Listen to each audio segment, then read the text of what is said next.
दोस्तों नमस्कार। मेरे YouTube चैनल पर एक बार फिर से आप सभी का स्वागत है।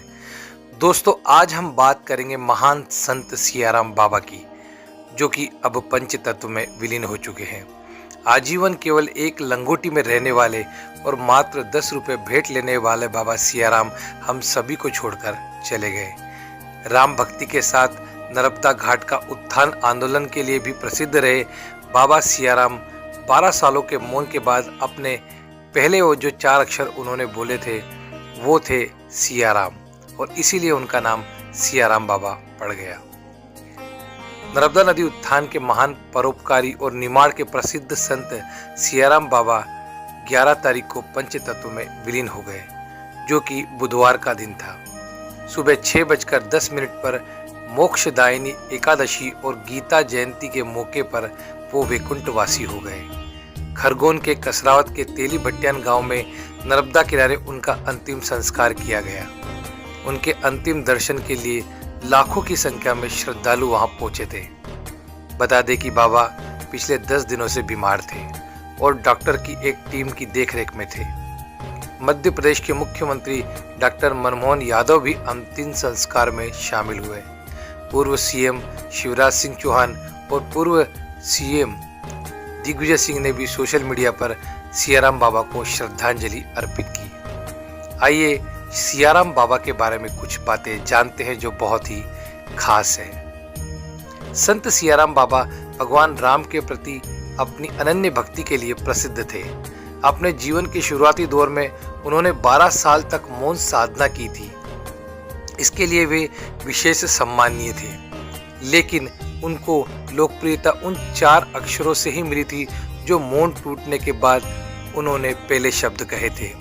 ये 4 शब्द थे सियाराम, और तभी से उनका नाम सियाराम बाबा पड़ गया।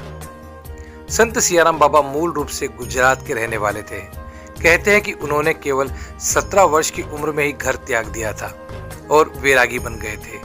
लगभग 5 सालों तक देश प्रदेश का भ्रमण करने के बाद वे 22 साल की आयु में मध्य प्रदेश के निमाड़ क्षेत्र के तेली भट्टियान आए। बाबा नियमित रूप से रामायण का पाठ करते थे। जब वे अस्वस्थ थे तब भी लगातार रामायण का पाठ और सियाराम की धुन गा रहे थे। बाबा सियाराम हनुमान जी के परम भक्त थे। भीषण गर्मी हो, सर्दी हो या भारी बारिश, बाबा सिर्फ लंगोटी पहनकर रहते थे। मान्यता है कि उन्होंने साधना के माध्यम से अपने शरीर को मौसम के अनुकूल बना लिया था। उनकी कई बार डॉक्टरी जांच भी हुई थी। डॉक्टरों ने भी इस बात पर आश्चर्य जताया था कि वाकई उनका शरीर हर मौसम के अनुकूल हो चुका है। सियाराम बाबा के भक्तों के अनुसार वे पिछले लगभग 70 सालों से लगातार श्री रामचरितमानस का पाठ कर रहे थे। उनके आश्रम में श्री राम धुन 24 घंटे चलती रहती थी। बताया जाता है कि वे भक्तों और साधकों से मात्र 10 रुपये ही भेंट लिया करते थे। उन्होंने नांगलवाड़ी धाम और खारघर इंदौर की सीमा में स्थित जामगेट के पास स्थित विंध्यावासिनी मां पार्वती मंदिर में 25 लाख रुपए से ज्यादा की रकम मंदिर निर्माण में भेंट की थी। उन्होंने अयोध्या में श्री राम मंदिर के निर्माण में भी 2 लाख रुपए का चढ़ावा भेजा था।